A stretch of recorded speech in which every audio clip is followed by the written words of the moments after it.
Wow, this episode should have just been called Blue Balls.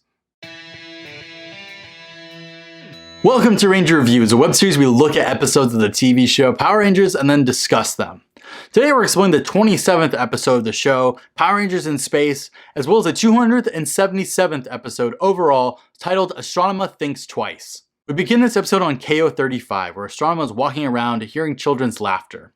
She hears her mom calling for her as a child, and then we flash back to her figuring out that Andros is her brother. She looks at the locket walking around. She returns to the forest where she was once kidnapped. She remembers that infamous time that she was taken by Darkonda. Andros is there, yelling for her. He asks if she remembers, and she says no, pointing her staff at him. Andros says she came here because she remembers her last day as Corone before Darkonda kidnapped her. She thinks about it, and then she decides to fire lasers at Andros, who gets hit onto the ground. Astronema is gone and Andros is calling for her. In the bushes, Darkonda is there, saying that it's working. What is? Who knows? Who cares? Andros teleports away. Darkonda says now she's starting to doubt herself and she's torn between good and evil, which is perfect. Ecliptor shows up talking shit and Darkonda does the same back. You get it. Darkonda draws his sword, challenging Ecliptor. The two then just keep talking shit to each other and oh my god, just start fighting. They finally do, and it's just Ecliptor getting hit from a distance at first, but now it's a sword fight where they keep talking about how Astronema's falling to pieces or whatever. We get it, guys. It's almost impressive how little they're doing here. More and more sword fighting later, and Ecliptor gets a good hit in as Darkonda backflips, which makes me feel bad for the person in that suit who had to do that because that sounds terrible. Darkonda slashes Ecliptor a few times before Ecliptor gets him again, spinning him onto the ground before Darkonda hits him back. The two are pretty evenly matched. By the way, we're literally 6 minutes into this episode. Darkonda is running away now, getting lasered at by Ecliptor, who hits him off of a little ledge. Ecliptor runs over and Darkonda is gone, but then he appears behind Ecliptor, running up, slashing him across the back and tossing him onto the ground.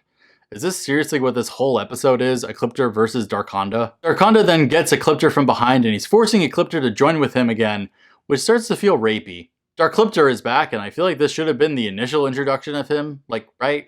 Never mind, they can't stay joined, just getting forced apart. Now they're sword fighting again, and Ecliptor slashes Darkonda, killing him. Thank you, God. He struggles to his feet, seeing just a fire in Darkonda's wake. He thinks that something isn't right because there's no debris, which means Darkonda escaped again? I guess.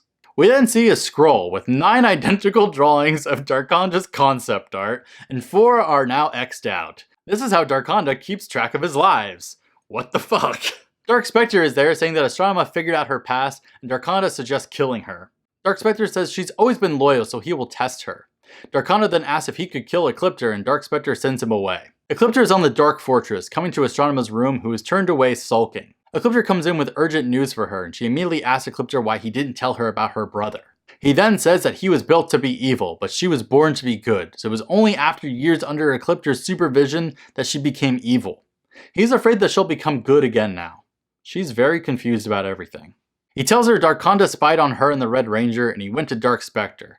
And now Astronema figures out that he's going to test her loyalty, but she's going to have to pass. She has to act extra evil, so she calls out a monster, telling it to target Andros. Speaking of which, Andros is still on KO35, walking around and looking. He yells for Corone, but no reply.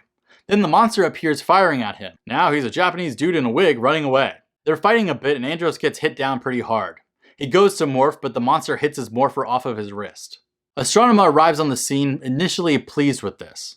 She then picks up Andros' morpher, and he gets tossed away and blown up real bad. She's watching the fight, and Andros is really getting his ass handed to him. He gets put down by the monster's foot, and Astronema remembers last episode. Except Andros is way more aggressive in this flashback than he was before. She tosses his morpher back to him, and he gets free, getting it. He calls after Astronema, who is walking away. Let's rock it. He hits back the monster before he takes out his spiral saber, chasing the monster. Then the others finally show up, like what the hell were you guys doing? They all attack the monster who has absolutely no name according to Ranger Wiki. They hit him back and he fires at them. Carlos hits his laser back at him with his lunar lance, so they use the Quadro Blaster and Spiral Saber and Astro Blaster combo, blowing up the monster. He immediately grows giant without any saddle lasers. The Rangers call it the Mega Voyager, and it's a fight in a city that's definitely not on KO35. They say he's shutting down their electrical systems with his nails. Whatever, they hit his acrylics off, and Andros calls out the Mega V3 missile, so they fire at the monster. Andros refers to the monster as Spiky, and that is now his name to me.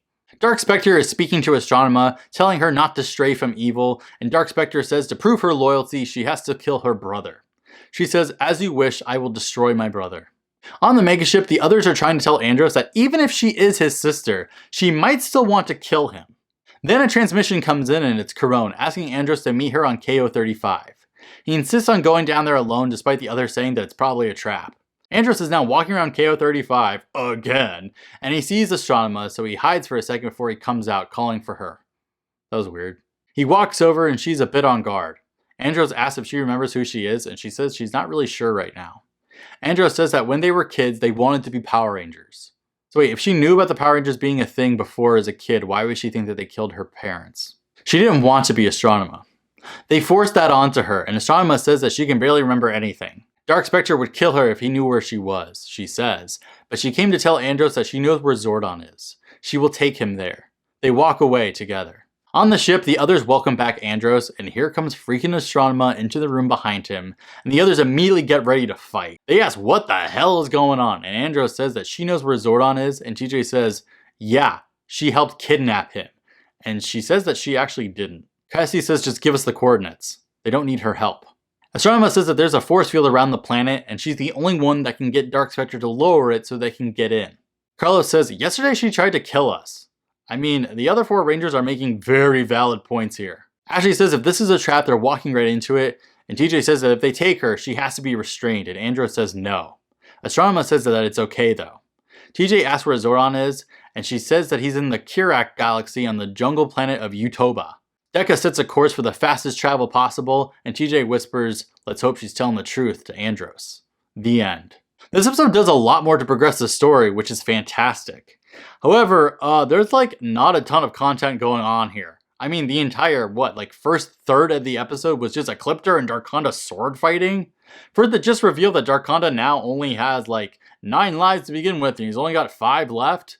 That was a lot of time dedicated to something I really truly did not care about. Andros is so naive in this episode, but you sympathize with him because it's his sister and he wants her to be good like him. I'm also impressed with how ambiguous it is whether Astronema is acting as Astronema or as Carone during this moment. It's really interesting and pretty well written, but even better, well acted. Next time we'll find out some more about this, but until then, may the power protect you.